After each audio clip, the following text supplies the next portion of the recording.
आप जो लोगे मैं साथ दूंगा आज। कौन तो दिखाओ। अरे लो ना यार, ये लो आराम से देखो, 100% है। पब्लिक ने देखा, इधर नहीं आओ, आपको बुरा लग रहा है, मैं भाई समझ के आऊँ, बुरा लग रहा है, cut the reel, cut the reel, cut the reel.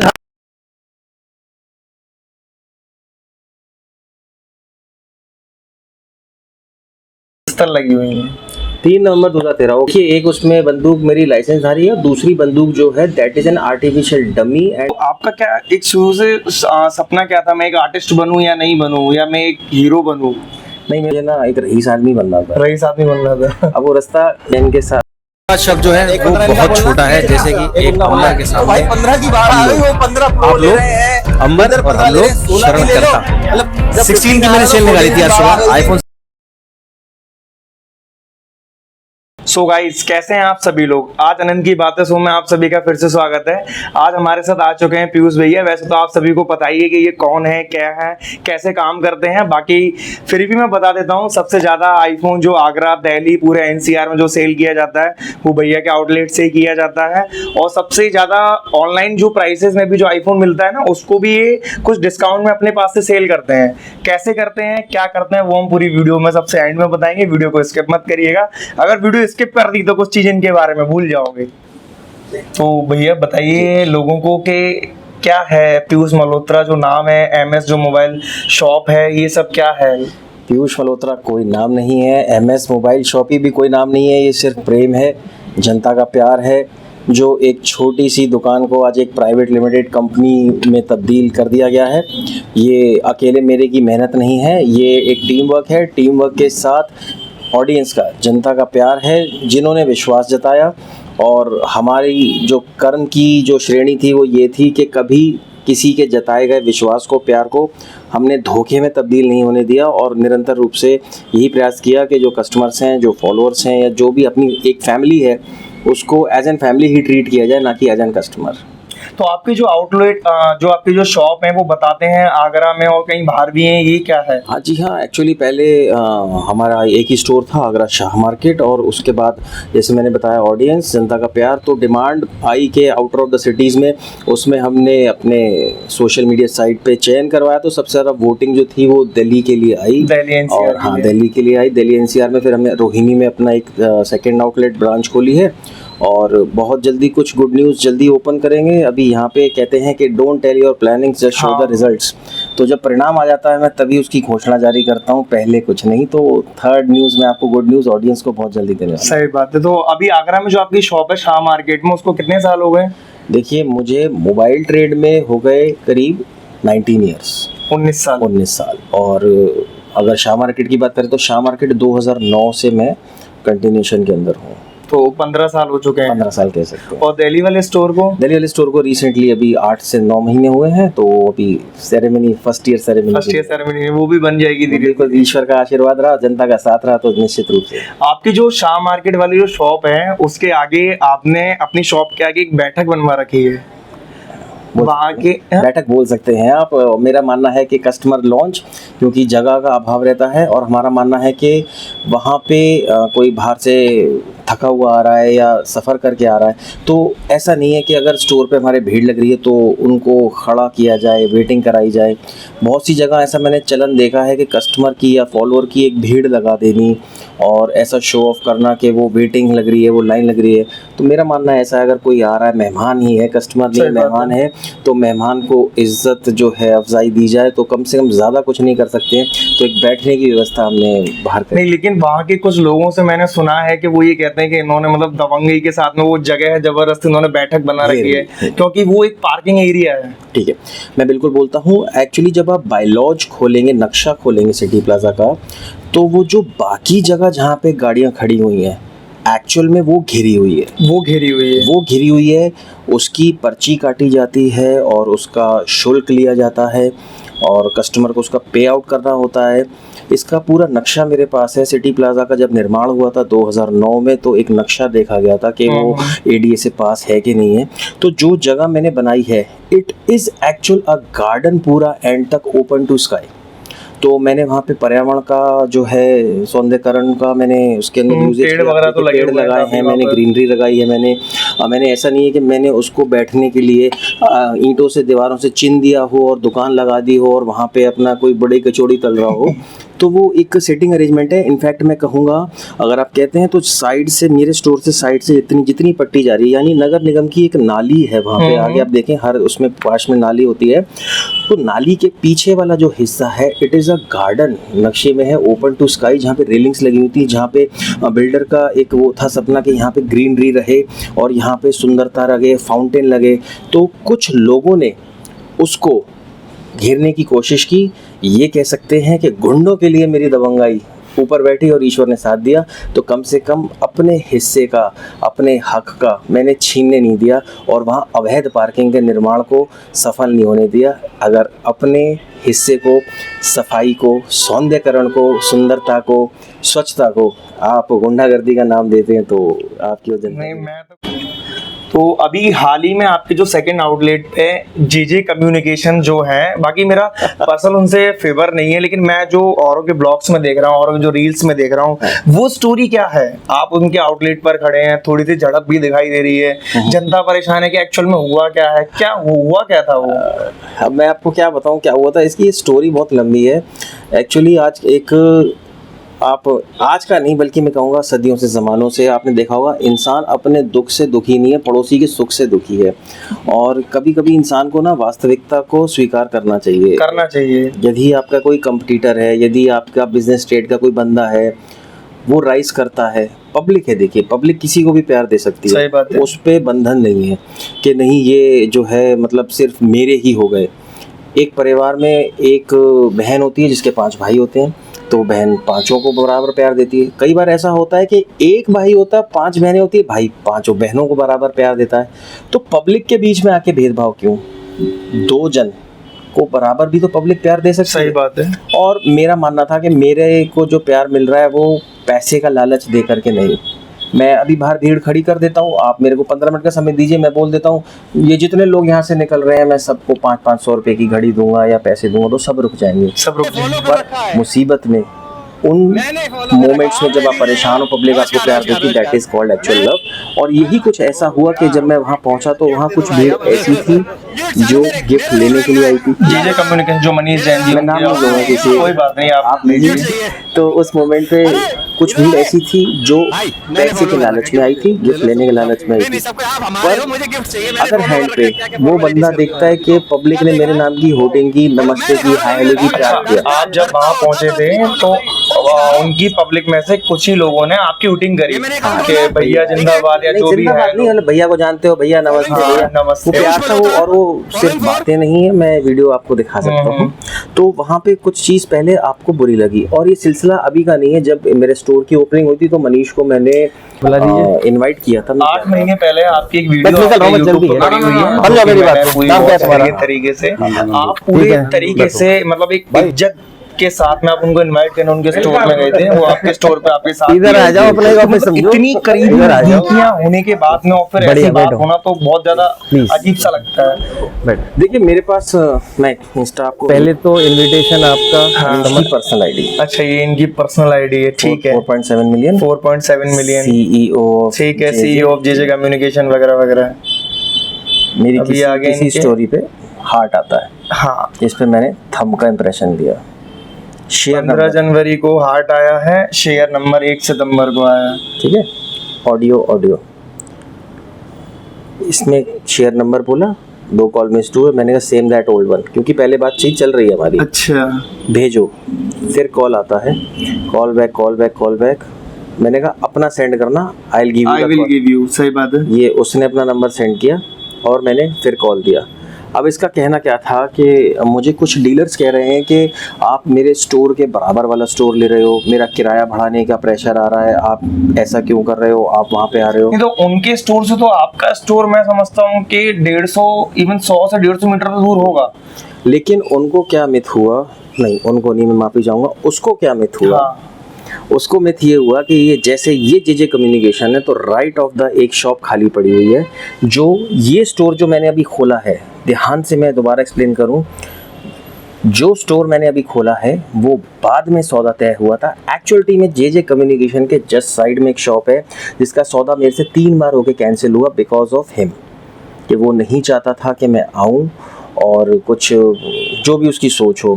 दोबारा से नहीं, तिबारा से नहीं, चौथी बार ये मिथ उसको हुआ। उसको मेरे पास फ़ोन आता है कि आप वो स्टोर मेरे बराबर वाला ले रहे हो और डीलर्स का प्रेशर है कि आप वो स्टोर मत लो। तो मेरा कहना था, मैंने कहा जिस डीलर ने आपको बोला है आप उसे कह दो कि पीयूष को दे दो। मैंने कहा क्योंकि मैं ले ही नहीं रहा हूँ, तो मैंने कहा कोई आपको रेंट बढ़ाने की नीड ही नहीं है। बहुत हेल्दी टॉक होती है, आगरा आओ कभी, उसने कहा नहीं आप दिल्ली आओ, मिलेंगे XYZ।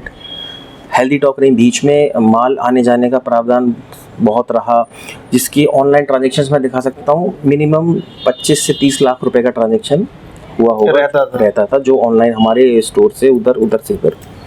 अब उस दिन क्या होता है कि मनीष मुझे दिखता है, जब इतने हेल्दी टर्म्स आपके हो जाते हैं, सही बात है, कि आपका आगरा आओ, दिल्ली आओ, घर आओ, बाहर आओ, दुकान लो, नहीं लो, माल आ रहा है, माल जा रहा है, सही बात, एक भाईचारे वाली भाईचारा तो यहाँ उत्पन्न होगी, भाईचारा आता है। मैं वहाँ से निकलता हूँ, मैंने कहा अरे मनीष खड़ा हुआ है। मैंने अपने साथी को बोला, मैंने कहा रुकते हैं यार, मैंने कहा इसको बोलूँ क्या कर रहा है। मैंने कहा चले ये गिफ्ट बांट रहा है, मैं चला हम भी दे देते हैं यार, कोई बात नहीं यार, कुछ डोनेशन हो जाए।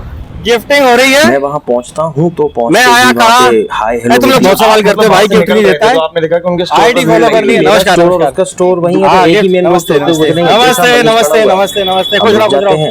रुकने के बाद वहाँ पे फिर क्या होता है कि मैं पब्लिक थोड़ा सा वेलकम कर देती है, थोड़ी सी विस्लिंग हो जाती है, तो कहीं ना कहीं नागवार गुजारा हुआ, मेरे ख्याल से पसंद नहीं आया।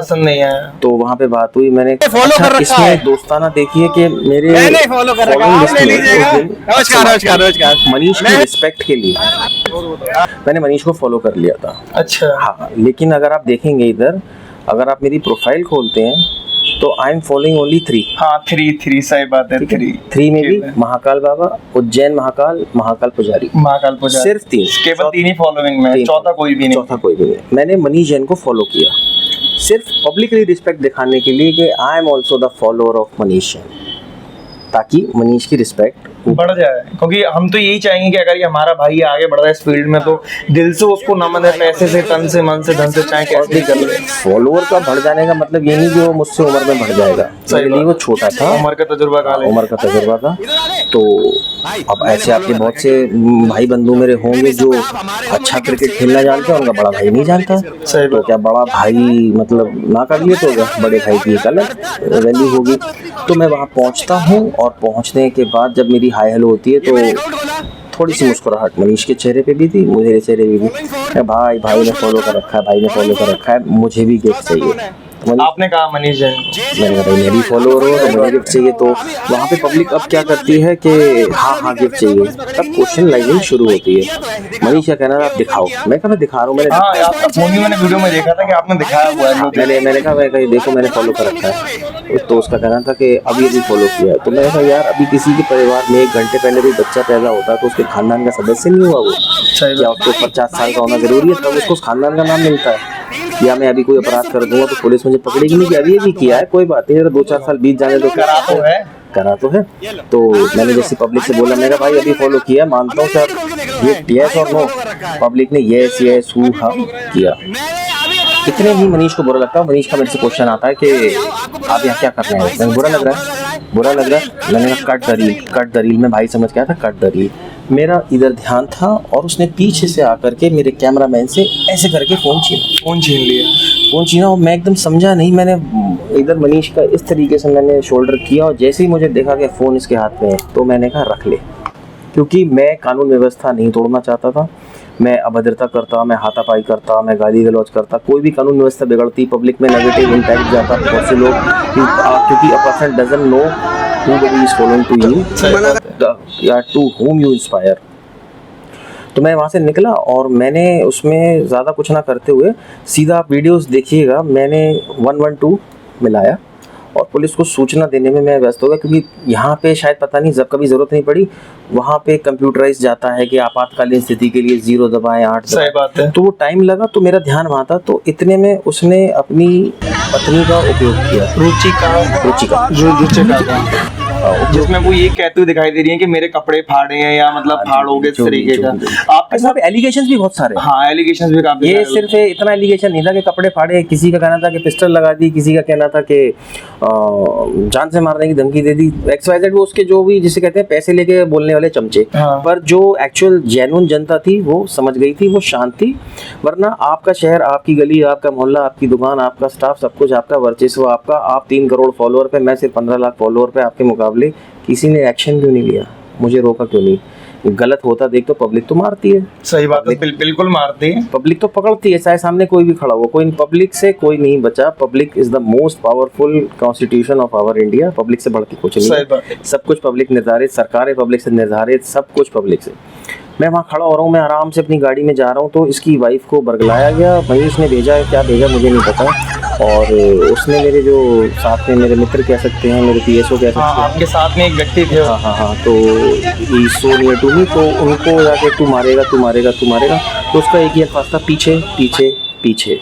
मैं महिलाओं से बात नहीं करता हूँ, पीछे। हाँ, देख रहा हूँ मैं साइड में किसी वहाँ के ब्लॉगर ने लेके वीडियो में दिखाया है। जी हाँ। तो मुझे पता था, पुलिस पे पूर्ण विश्वास था। मैंने 112 पे तुरंत बोला। मैंने कहा मेरा ऐसे से फ़ोन छीन लिया गया है मनी जैन JJ कम्युनिकेशन द्वारा। तुरंत पुलिस आ गई होगी। तो लाइन ऑफ एक्शन मैं आपको बता नहीं सकता हूँ। उधर से इन्होंने कंप्लेंट की कि पीयूष मल्होत्रा ने, अच्छा कंप्लेंट देखिए, एक कंप्लेंट जाती है पीयूष मल्होत्रा ने पिस्टल लगा दी। पिस्टल लगा दी? पिस्टल तो थी नहीं उधर। नहीं, मेरे PSO के पास पिस्टल थी। अच्छा, वो मेरे पिस्टल थी। नो, मैं इसमें झूठ नहीं बोलूँगा, पिस्टल थी। वो एक ऐसा है ना, लाइसेंस धारी पे एक सिंपल आरोप होता है, कुछ नहीं मिले तो बोल दो कि पिस्टल लगा दी। जैसे पुलिस के ऊपर कई लोग आरोप लगाते हैं, कुछ नहीं मिलता है। इन्होंने मेरे से पैसे मांग लिए थे, पैसे मांगे पुलिस को बदनाम करने के लिए। सही बात है, ये कह रहे हैं भाई इन्होंने पैसे लेके, इन्होंने मेरे से रिश्वत मांग ली, तो वैसे ही बदनाम करने के लिए पिस्टल लगा। दूसरा आरोप आता है कि पत्नी छेड़ दी। तीसरा आरोप आता है कि मार दिया। पुलिस समझदार है। मेरी एक सिंगल रिपोर्ट थी। द लाइन एक्शन जो था, दोनों हस्बैंड वाइफ को वहाँ थाने बुला लिया गया। अब आप यहाँ से कानून की और लोकतंत्र की ताकत को समझिए। मेरे खिलाफ कंप्लेंट हुई, पुलिस ने कोई एक्शन नहीं लिया। इसलिए नहीं कि मेरी कोई सेटिंग थी पुलिस से, पुलिस भांप गई थी कि मैटर क्या है। आप थाने जाते हैं। अब यहाँ से मेरा सवाल शुरू होता है, किसी के ऊपर पिस्टल तनी, किसी को जान से मारने की धमकी मिली, किसी की पत्नी छेड़ दी गई, कपड़े फाड़ने के लिए कपड़े फाड़ दिए गए, और वो आदमी जाके सामने वाले से कॉम्प्रोमाइज़ कर रहा है। कॉम्प्रोमाइज़ लेटर निकलवाया जाए थाने से। उस रिपोर्ट, उस जो कॉम्प्रोमाइज़ जो लेटर था, उसमें सिर्फ मैंने लिख के दिया था कि मेरा जो मोबाइल था, वो जो छिना था, वो मुझे थाने में पुलिस द्वारा बरामद किया गया है। और मैं आपसी समझौते के चलते, समाज के अन्य व्यक्तियों की समझौते से, मैं अब आगे इनके विरुद्ध कोई कार्रवाई नहीं चाहता हूँ। आपने यदि मेरे से कंप्लेंट की तो क्या आप कोई राजीनामा पेश कर सकते हैं? नहीं कर सकते, मैं बिल्कुल नहीं कर मेरे कोई हस्ताक्षर पेश हो, कुछ भी एक प्रूफ आप पेश कर सकते हैं? नहीं। तो ऐसा क्या था वहाँ पे? प्रश्न देखिए कोई भी कर सकता है कि ऐसा तो नहीं आप मनीष जैन के साथ फोटो कराना चाहते हो या मिलना चाहते हो? तो मेरा उसको उत्तर यही था कि सबसे बड़े ईश्वर पहले महाकाल बाबा, और अगर फ़ोटो कराने की बात थी तो मेरी प्रोफाइल खोल लें, तो वो प्रोफाइल मेरी बता देगी कि money where who is Manish Jain. मैं अगर बात करूँगा भाईचारे की, करता तो करूँगा, नहीं करता तो he was younger to me just like a brother, but today he is nothing, a zero value money, zero value person for me. मेरे लिए कुछ भी नहीं है, क्योंकि मुझे इंडस्ट्री के सीनियर्स, जो दिग्गज के रईस हैं, जो रसूख रखते हैं, उनसे इतने प्यार भरे आशीर्वाद मिले हुए हैं कि एक सामान्य दृष्टि से गिरा हुआ इंसान जो अपने अन्नदाता यानी फॉलोअर को भीड़ में भिखारी समझ करके लाइन में लगवा दे, उससे गंदी और नीची सोच के व्यक्ति से मिलना, फ़ोटो कराना मेरे प्रोटोकॉल में नहीं था। अगर बात अहंकार की आती है, बात घमंड की आती है, तो वो रावण का नहीं चला, तो किसी ऐसे इंसान का कोई वर्चस्व नहीं है मेरी निगाह में। तो उस जो सवाल का जो एक मुद्दा मेरे ऊपर प्रश्न आया था, तो उसको भी मैं इसी तरह से मैनेज करता हूँ। नहीं, आपकी बिल्कुल बात ठीक है। आपकी वीडियोस में काफी सारी चीजों में देओल जो फैमिली है, सनी देओल, बॉबी देओल, धर्मेंद्र देओल, ये क्या रिलेटिव है आपके? इनसे क्या मतलब है? देखिए, ऐसा होता है कि सक्सेसफुल आदमी से बहुत दूर का रिश्ता भी आदमी बड़ी फ़क्र से बताता है और एक गरीब इंसान से करीबी के रिश्ते को भी इंसान छुपा जाता है, ये वास्तविकता है। जैसे फॉर एग्जांपल अगर मेरा भाई कोई रिक्शे वाला होगा तो मैं अगर जा रहा हूँ तो मैं उसे देख के भी दरकिनार कर जाऊँगा, नज़रअंदाज कर जाऊँगा कि कोई मुझे देख ना ले। और वहीं अगर मेरे मामा के पड़ोसी के लड़के की बुआ का भांजा कोई भी अगर वो सांसद है तो कह दूंगा अरे वो हमारे मिलने वाले, अरे घर के से रिलेशन है, अरे कोई काम हो तो बताइए। तो मेरा दिल फैमिली से कोई रिश्ता नहीं है, कोई रिश्ता नहीं, मेरा सिर्फ इंसानियत का रिश्ता है, मेरा सिर्फ अपनेपन का रिश्ता है। और ये उस फैमिली का बड़प्पन है कि वो मुझ जैसे इतने छोटे इंसान को बनाए रख रहे हैं बॉन्डिंग, इतनी कहते हैं ताली दोनों हाथ से बजती है। हाँ, इज्जत देते हैं, मेरे लिए ये बहुत है। उनके प्यार की वजह से मैं जो है कहीं ना कहीं अपने शहर को अदर सिटीज़ में जा कर के कम से कम ये साबित कर सकता हूँ कि यस, कभी भी यूपी को, हरियाणा को, आगरा को या कोई ऐसा शहर जो बहुत बड़ी उसमें कैटेगरी में नहीं आता तो उसे छोटा ना समझा जाए। सही बात है कि आगरा से भी कनेक्शन रखते हैं लोग, मुंबई के लोग। हाँ, आगरा से भी कनेक्शन है। ज़रूरी नहीं है कि सिर्फ एक दिल्ली सिटी ही ऐसी है जहाँ पे सब, आज आप हरियाणा में देख लीजिए, आप राजस्थान में देख लीजिए, कहाँ पे आर्टिस्ट नहीं है या कहाँ पे इन्फ्लुएंसर नहीं है। Don't under estimate anyone, Shahrukh Khan की मूवी था ना, don't under estimate the power of a common man. तो मैं तो खैर इतने बड़े डायलॉग नहीं दे सकता हूँ, पर मैं कह सकता हूँ कि never under estimate any man. किसी आप जो आईफोन सेल करते हैं और भी जो फ़ोन सेल करते हैं उनके साथ में लोग बताते हैं कि मतलब ज़बरदस्ती बुला लेते हैं कि हम गिफ्ट देंगे, हम गिफ्ट देंगे, फिर गिफ्ट नहीं देते हैं। कई सारे लोग कहते हैं मैं फ़ोन लेने गया, मुझे गिफ्ट नहीं दिया, मुझसे पहले कह दिया कॉल करके कि आप आ जाओ, ये फ़ोन इतने का मतलब बोला गया, और फिर जब दुकान पर पहुँचे तो वो फ़ोन के प्राइस ज़्यादा बताए गए। ये सच है? देखिए, पहली बात, पहला सवाल पीछे से शुरू करता हूँ। मैंने कभी भी वीडियोस में फ़ोन के प्राइस खोले ही नहीं है, नंबर 1। तो प्राइस बताया गया और कम किया गया, क्वेश्चन दरकिनार। दूसरा क्वेश्चन आपने पूछा कि कहते हैं कि मैं वहाँ पहुँचा, मुझे गिफ्ट नहीं मिला। पहली बात तो मैं आपको बता दूँ, मेरे ख्याल में अगर percentage of negativity about the dissatisfaction of the customer against the purchase of the handset, that is not more than 2.5, 2.5% भी नहीं निकलेगी। अब ये इस 2.5% में कौन आता है? इस 2.5% में वो आता है, भाई साहब मैं बहुत दूर से आया हूँ, भाई साहब वापसी के जाने के पैसे नहीं है, भैया कम कर दो, भैया घर की हालत ठीक नहीं है, ठीक है आप 5,000 रुपये कम कर दो टोटल, ठीक है आप साइड दे दोगे, भैया गिफ्ट तो मिला नहीं कुछ, भाई आपको 5,000 कैश दे देते हैं, अरे तुम वीडियो में कुछ दिखाते हो और हकीकत में गिफ्ट तो हमें मिली नहीं। दिस इज़ द रीज़न आप कैशबैक लेके खुद कहते हैं कि वो पैसे आप लेस कर दीजिए, मुझे कुछ नहीं चाहिए। उसके बाद कहते हैं कि मेरे को 7-8, भाई इतना मार्जिन नहीं है फ़ोन में इतना मार्जिन नहीं है। और ये भी जो गिफ्टिंग है वो गिफ्टिंग फ़ोन के मार्जिन से नहीं आ रही है। मैं बुला के लाइन लगा करके एहसान दिखा के करने से अच्छा है कि आपने मुझसे कुछ ख़रीदा, सोशल साइट से आप लोग वीडियो देख रहे हैं, उसकी कुछ अर्निंग आ रही है तो मैं उसको इस तरीके से कुछ लगा दूं।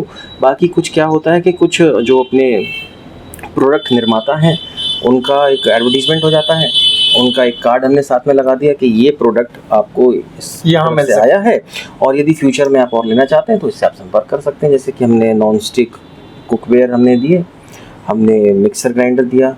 तो अगर आपको लगता है कि हाँ यार इस कंपनी का ब्रांड अच्छा था तो नेक्स्ट टाइम हम उसके विक्रेता नहीं हैं, आप इस कंपनी के विक्रेता से इस दुकान पे जाकर आप संपर्क कर सकते हैं। लोग ये क्रॉस आउट पॉइंट करते हैं कि आईफोन इतना सस्ता आप मार्केट ऑनलाइन रेट से कैसे बेच सकते हैं, कि जुगाड़ का बताते हैं कि वहाँ से मंगवा लिया, कहते हैं दूसरा वर्जन बेच रहे हैं मोबाइल का, ऐसे कर रहे हैं वैसे कर रहे हैं। देखिए मैंने अभी पिछले शब्दों में कुछ आपको स्पेसिफाइड किया था, कानून नाम की बहुत बड़ी चिड़िया होती है, चिड़िया होती है जिससे जो ना ओते पक्षी का नक्शा देख के बता देगी न रह के मादा है। और यदि किसी को लग रहा हो तो मैं कन्फ्यूजन दूर कर दूं, मेरे दुकान के स्टोर के बाहर बहुत बड़े बड़े अक्षरों में लिखा हुआ है used demo and second hand mobile store. तो वहाँ पे ये होता है कि जैसे कंपनी के डेमो के सेट्स आ गए, कभी कस्टमर का यूज़ किया हुआ आ गया, या स्कीम के अंडर कंपनी से जो स्टॉक नहीं बिकता है वो आ गया।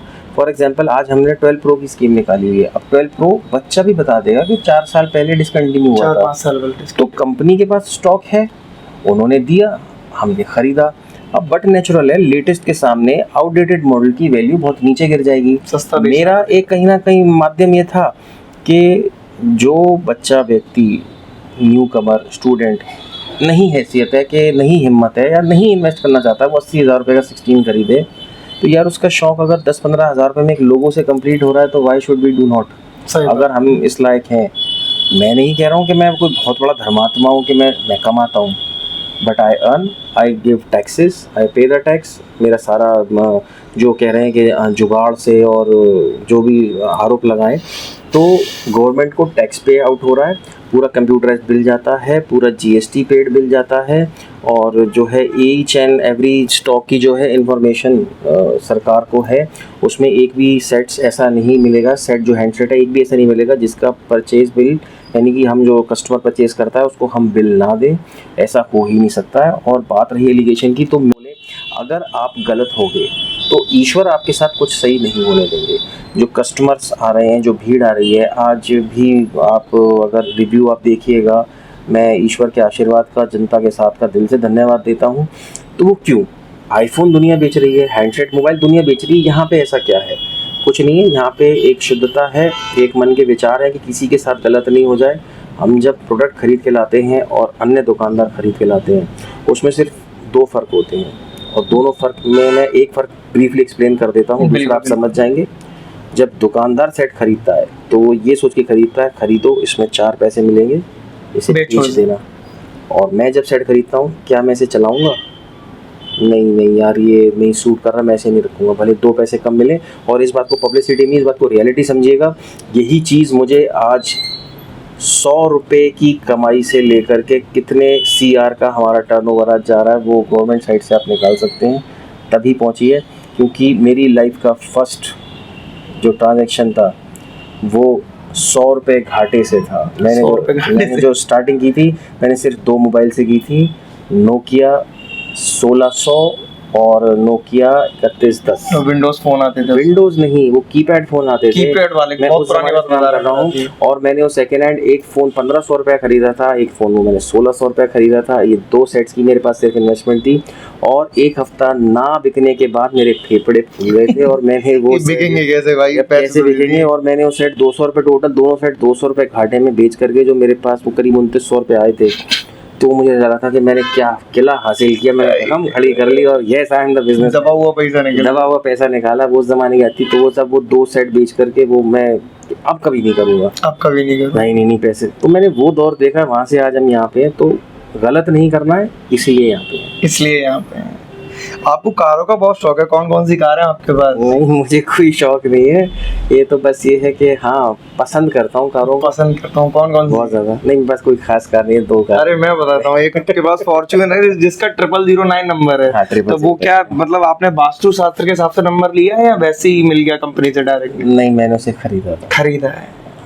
कितने रुपए में मिला वो नंबर? वो हम ओपन नहीं करें तो ज्यादा अच्छा है। तो मतलब क्यों 0009 ही क्यों लिया था? मेरी डेट ऑफ बर्थ 9 है, और मेरा ऐसा मानना है कि 9 का बहुत महत्व होता है लाइफ के अंदर। आपकी हर अंक का अलग महत्व है, और मेरी जन्म तिथि के हिसाब से मेरा ऐसा मानना है कि 9 किसी से कटता नहीं है। यदि आप 9 का टेबल जिसे कहते हैं पहाड़ा अगर करेंगे तो 9 1 9, 9 2 18, 18 भी 8 और 1 9, उसके बाद आता है 27, 7 और 2 9, 36 आएगा, 6 और 3 9। तो 9 का टेबल आप 10 तक अगर कोई करेगा तो वो 9 आता है। तो 9 किसी से कटता नहीं है। 9 मेरा डेट ऑफ बर्थ है, और 9 ग्रह होते हैं, 9 देवियाँ होती हैं। तो 9 का ऐसा मानना है, तो मैंने 9 उसको किसी पामिस्ट यानी ज्योतिषी ने कहा था कि 9 विल गिव यू द राइजमेंट, तो मैंने पसंद किया। आपके आसपास के एरिया के लोगों से ये पता चला है कि आप दिखावे के लिए अपने माथे पे वो क्या बोलते हैं उसको, सिंदूर क्यों बोलेंगे, चंदन लपेट लेते हैं, माला पहन लेते हैं, फिर कहते हैं कि जय महाकाल, मैं महाकाल का भक्त हूँ। ये दिखावा है या हकीकत है? लोगों को क्यों लगता है ऐसा? देखिए, महाकाल का भक्त होने के लिए दिखावे की जरूरत नहीं है, उसका तेज सामने वाले की आंखों में भय बन के उतर जाता है। महाकाल के भक्त को कभी भी महाकाल के एक्चुअल भक्त को दिखावे और एक्चुअलिटी में मैं फ़र्क बताऊं कि करता करे ना कर सके, शिव करे सो होए, 3 लोक 9 खंड में महाकाल से बड़ा न कोई।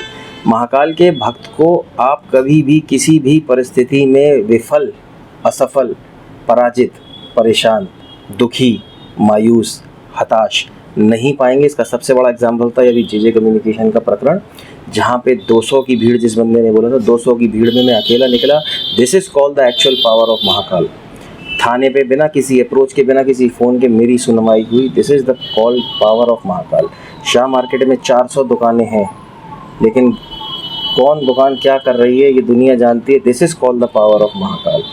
आपको प्रभु ने एक अच्छा स्वस्थ हेल्दी शरीर दिया, प्रभु ने आपको मान सम्मान दिया, प्रभु ने आपको सब कुछ दिया। जिसको भी ये सब कुछ मिला है, they all are blessed by the power of third eye, ईश्वर जिसे कहते हैं। नाम आप महाकाल भी बोल सकते हैं, भगवान भी, जो आप कहना चाहें प्रभु के सब नाम। मुझ मुखमूर्त जैसी प्रभु तन सूरत वैसी, आप जैसा जिस दृष्टि से देखेंगे आपको वही उसी रूप में दिखाई देगा। और ये connection between me and my God, ये ईश्वर के और मेरे बीच का कनेक्शन है। तो उसमें तीसरा जना अपना क्या घोषणा पत्र जारी कर रहा है उस पर मुझे कोई फर्क ही नहीं पड़ता। मैं समझ सकता हूँ।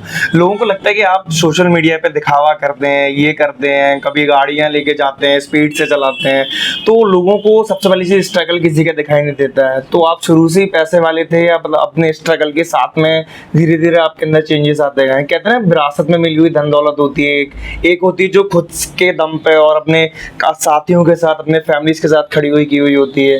देखिए, जिसने आरोप लगाया कि दिखावा करते हैं, तो by the grace of my Mahakal, अगर मैं दिखाने पे आया तो सामने वाला देखना बंद कर देगा। अच्छा, मैंने कुछ भी नहीं दिखाया है, और never I shown my full house, never I show my full of the properties. जो आपने अभी एक शब्द बोला, हाँ मुझे विरासत में मिली हैं। I never disclosed these things. आदमी सोचता है, तो अब अगर बात इतना आरोप, गंभीर आरोप लग रहा है कि दिखाते हैं, तो मैं धीरे धीरे शुरू करता हूँ। तो मैं बता दूँ कि मेरे पास centre city of the Agra की मेन बाज़ार है, मार्केट है, जो इसे फुआरा फाउंटेन हॉस्पिटल रोड कहते हैं। फुआरा जिसे बोलते हैं आगरा में। तो वहाँ पे आप जानते हैं कि वहाँ पे एक ईंट की भी कीमत क्या है। तो by the grace of Mahakal Baba, मुझे मेरे ग्रैंडफादर से वहाँ 40 शॉप्स की मार्केट हमारे को मिली है। 40 दुकानें आपकी फुआरे मार्केट में हैं। जी हाँ, बिल्कुल है। और मैं इतनी बड़ी बात ऑन द स्क्रीन इसलिए बोल रहा हूँ क्योंकि that property is all right. मेरे फादर ने बहुत अच्छा कमाया। We had almost 9 house extra जो हमारे रेंट पे चल रहे हैं। वी हैव, जो भी ईश्वर ने दिया वो मेरे ग्रैंडफादर ने एक मेहनत की, मेरे फादर ने एक मेहनत की। वी हैव जो शोरूम्स हैं हमारा, सब हम अपना जो घर है जो भी है, तो शो ऑफिंग मैंने कभी की नहीं कि आइए दोस्तों मैं आज आपको अपनी ये वाली प्रॉपर्टी दिखाता हूँ।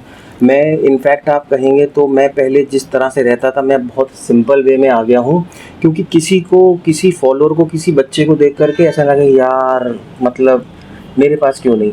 अब कुछ चीज़ें नेचुरल हैं तो आप उसको क्या कर सकते हैं, खत्म कर नहीं सकते ना जो नेचुरल है उन्हें। अब मैं कहूँ भाई आपके इस चेहरे पे शाइन आ रही है, स्किन आ रही है, आप दिखावा कर रहे हो। नहीं नहीं नहीं, आपको तो मुंह नहीं धोना चाहिए यार, गलत बात है। नहीं, आप थोड़ा गंदा बन के रहिए, ये तरीका सही नहीं है आपका। आप क्यों मतलब उसको आप डिमोरलाइज कर रहे हैं। आप अच्छे कपड़े हटाइए, देखिए वो सामने बंदा जा रहा है, आपको गंदे कपड़े पहनने चाहिए यार। उसके दिल पे क्या बीतेगी, क्यों इतना शो ऑफ करते हो आप। This is the thing. मैं जो कर रहा हूँ, मैं जो जी रहा हूँ, वो मेरी नेसेसरी है, मेरी हैबिट है। हो सकता है आपकी हैबिट हो कि आप जो है आप डव से नहाएं, हो सकता है आपकी हैबिट हो कि आप जो है लिवाइस के अंडरगारमेंट्स पहने, तो वो आपकी हैबिट है, ना कि दिखावा। बहुत से ऐसे लोग हैं जो ब्रांडेड अंडरगारमेंट्स पहनते हैं, क्यों, कोई देखने आ रहा है, उनकी हैबिट है। तो कुछ लोग जो मेरा लिविंग स्टाइल देख रहे हैं वो मेरा दिखावा नहीं है, मेरी हैबिट है। यानी कार में चलना, अब मैं कह सकता हूँ चश्मे पे एक क्वेश्चन ये भी उठता है कि आप हर समय चश्मा ही लगाए रहते हैं अपना। ये चश्मा कोई भी व्यक्ति वो 30 सेकंड लगा सकता है, क्योंकि आई साइट का है। मैं कभी अच्छा। अब उसमें क्या है, आप क्राइटेरिया बदल दीजिए। आदमी ने आई साइट का चश्मा क्या बना रखा है कि रामू काका वाला चश्मा लगाया, उसमें पावर और वो नाक पे रख के वो काम कर रहा है। मैं मजबूरी को मैंने स्टाइल कन्वर्ट कर दिया। अब मेरे सर पे बाल इधर कम है तो मैं गंजा रहना शुरू हो गया, और मेरे चश्मा नज़र का है तो मैंने चश्मे को चेंज कर लिया। अब यहीं पे अगर मैं एक साइड की कंघी तेल लगा करके वो चश्मा वाला पहन के, तो बट नेचुरल है मेरा। ये कुछ चीज़ें मजबूरी समझ लीजिए, मेरी लाइफ के नेसेसरी पार्ट समझ लीजिए। अब मैं 2 व्हीलर पे नहीं चल सकता हूँ, आदमी कहेगा देखो आ गया style. This is not the style. मेरे को स्किन एलर्जी हो जाती है, बहुत जल्दी सनबर्न हो जाता है, तो बहुत सारे क्लॉज हैं ऐसे। लोगों को लगता है ये दिखावा कर रहा है, व्यक्ति की मजबूरी है ये, भाई वो ये नहीं पहनेगा वो खुद परेशान हो जाएगा। मेरा लिविंग स्टाइल है। अभी कोई व्यक्ति, आप किसी के यहाँ पे जाते हैं, वो कहता है नहीं भाई साहब प्लीज मैं ना फीकी चाय पीऊंगा, तो स्टाइल दिखा रहा है। आप ये समझिए फीकी चाय क्यों पी रहा है, वो डाइट पे नहीं हो सकता, उसको शुगर हो। तो फर्क है, आदमी अपनी सोच बदले, क्योंकि कुछ लोग इसलिए परेशान है कि पैर की मोच और छोटी सोच आदमी को वहीं का वहीं रहने देती है, वो कभी आगे नहीं बढ़ने देगी। तो जो लोग नेगेटिविटी में इस चीज़ को बोलते हैं, तो ये मेरा जवाब सिर्फ उनके लिए था, और भाइयों के लिए तो लव यू था। नहीं, मैं लोगों को लगता है 3 नवंबर 2013 की आपकी फेसबुक पे एक पोस्ट अपलोड है जिसमें आपके सिर पे बाल भी हैं, शेविंग भी, और आपके हाथ में 2 पिस्तल लगी हुई हैं। 3 नवंबर 2013, ओके, बहुत पहले। हाँ, बहुत पहले। तो वो जो बंदूकें हैं आपके पास में, वो आप ही की लाइसेंसधारी हैं? देखिए, एक उसमें बंदूक मेरी लाइसेंसधारी है, दूसरी बंदूक जो है that is an artificial dummy and that was not being posted for the Facebook publicity. That was the part of a shoot. At that time I was entering in the film industry. तो मुझे एक portfolio बना के भेजना था जिसमें मेरे को नेगेटिव रोल्स शूट आउट करने थे, और नेगेटिव के अंदर मेरे को एक पुलिस इंस्पेक्टर का भी करना था। तो वो एक पोर्टफोलियो का एक किरदार का वो था। और उस ज़माने में फेसबुक या इंस्टाग्राम मेरे ख्याल से आया नहीं था, इतना एक्टिव नहीं था। तो इंसान क्या करता था कि नया नया जुनून था, शौक था, कुछ भी करता था। जो पोर्टफोलियो जो पिक आपको भेजनी थी, तो इंसान ने खुशी खुशी में सोचा यार फेसबुक पे भी डालते हैं, अच्छी और 2-4 लोग बहुत और देख ही लेंगे। देख से शूट अप किया था। अच्छा, तो आपका क्या एक शुरू से सपना क्या था? मैं एक आर्टिस्ट बनूं या नहीं बनूं, या मैं एक हीरो बनूं? नहीं, मेरा सपना जो मुझे कहीं ना कहीं ये लगता है कि आपकी लाइन वो क्रॉस चेंज हुई है। बिजनेसमैन आपको बनना नहीं था, लेकिन आप बन गए। नहीं, मुझे ना एक रईस आदमी बनना था। रईस आदमी बनना था। अब वो रास्ता गुनाह पे टच ना करे और किसी का हक ना छीने, बाकी कोई भी काम हो मैं कर लूँगा। मुझे काम करने में कोई शर्म नहीं है। अगर आज भी आप मुझे कह देंगे कि भाई सुबह 4 बजे उठ करके आपको ये काम करना है और वहाँ जाना है, या मुझे कोई कह दे वो कंसाइनमेंट आ रहा है, माल आ रहा है दिल्ली पे आपको मिल जाएगा, कंपनी सुबह 6 बजे ताला खोल देगी, तो मैं रात को घर से 2 बजे निकल जाऊँगा। तो मुझे करना था, I want to become a successful rich person. अब वो रास्ता कोई भी हो, क्योंकि ये बात शायद स्क्रीन पे बोलना पता नहीं अच्छी लगे नहीं लगे, तो इसलिए मैं उस शब्दों को बोलने से रुक जाता हूँ। और रास्ता ये था कि मेरे मित्र ने मुझे बैठे बैठे फोर्स किया था कि यार तू ना भले मुंबई घूमने के बहाने चला जा, लेकिन तू जा। तो देख के आया। तो मैं बस वो वहाँ पे गया। अब जैसे कि आपके सामने ये आप और मैं जानते हैं, कैमरामैन जानते हैं कि पूछने गए सारे सवाल, दागे गए सारे सवाल, एक भी मुझे मालूम नहीं थे, कुछ भी वेल प्रिपेयर्ड नहीं था। तो यही सेम हुआ मेरा हाल CID के लिए। जब मैंने शूट किया बिना ऑडिशन के, बिना स्क्रिप्ट के, बिना स्टोरी लाइन के, मुझे शूट मिला और मैंने कर दिया था। तो सब कुछ this is again actual the power of Mahakal. तो सब घूम फिर के वहीं आ जाती है। तो शुरू से महाकाल की पूजा करते हैं? किसी ने कहा था बीच में? नहीं, मैं शुरू से महाकाल बाबा उज्जैन में गया हूँ जब से आप लोग मुझे पहचानने लगे। बाकी मैं शिव जी, महाकाल बाबा का स्वरूप जो है शिव जी हैं, और शिव जी की पूजा मैं करीब 2005 से आप कह सकते हैं मैं कर रहा हूँ, 20 ईयर्स। क्योंकि एक when you enter in the mature age then you connect to the spirituality, आप तब ईश्वर को मानते हैं। वरना लड़कपन की एज में तो ये होता है कि अरे कुछ नहीं, हम ही राजा हैं, हम ही बादशाह हैं, हम ही प्रजा हैं, और हम ही सब तख्ता पलट देंगे। और बहुत सा जो होता है इंसान के सपने होते हैं कि बस मैं अभी पढ़ाई करके निकला और मैं अभी एंटर करते ही पूरा तख्तो ताज पलट दूंगा। और बहुत तो वो एज से निकलते ही you get to understand that third eye god, ईश्वर, परम पिता परमेश्वर जिसे आप कहते हैं, तब आप मानना शुरू करते हैं। तब से मैंने माना, तब आके समझ में आता है कि एक्चुअल में है क्या। एक एक ली गई सांस, एक एक लिया गया इंटरव्यू, आपकी मेरी बातचीत, वार्तालाप, एक एक क्वेश्चन, ये सब निर्धारित है उस ईश्वर की तरफ से। नहीं निर्धारित है, बिल्कुल सही बात है। तभी आप आए हैं और काफी लंबे ये कर रहे हैं कि MS मोबाइल जो शॉप है वो क्या है, और जो JJ वाला सीन भी था सारे लोगों का क्लियर हो गया कि कैसे क्या बात। नहीं, मैं देखो इस चीज़ को अगर इतना सीरियसली लेता तो मैंने आपसे बोला था कि किसी छोटी चीज़ के बारे में सोचने से आप कुछ बड़ी चीज़ मिस कर जाते हैं। तो मनीष जैन होगा जिसके लिए कोई इम्पोर्टेंट टॉपिक होगा, तो मैं इस चीज़ पे चाहता ही नहीं कि कोई मेरे लिए क्या सोच रहा है। सबसे बड़ा रोग क्या कहेंगे लोग, अगर जिस दिन आप इस चीज़ पे पड़ गए, क्योंकि लोगों की जनसंख्या बहुत ज़्यादा है, आप अकेले हो, तो छोटे से दिमाग में उतना लोड देने का मतलब ही नहीं है, टायर बस्ट हो जाएगा दिमाग का और आपकी ज़िंदगी की गाड़ी जो है पंचर हो जाएगी। इसलिए इतना सोचना ही नहीं है कि लोग क्या सोच रहे हैं कि कौन सही था कि कौन गलत था।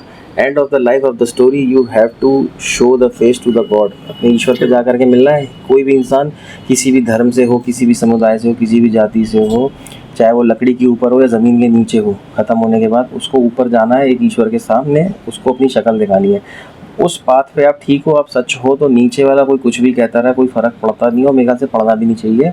और ये लाइन मैं हर व्यक्ति के लिए बोलूँगा, आप रात को जब लेटे हो बिस्तर पे, तो आपको रिग्रेट नहीं होना चाहिए कि मैं एक गरीब इंसान का दिल दुखा के आया हूँ।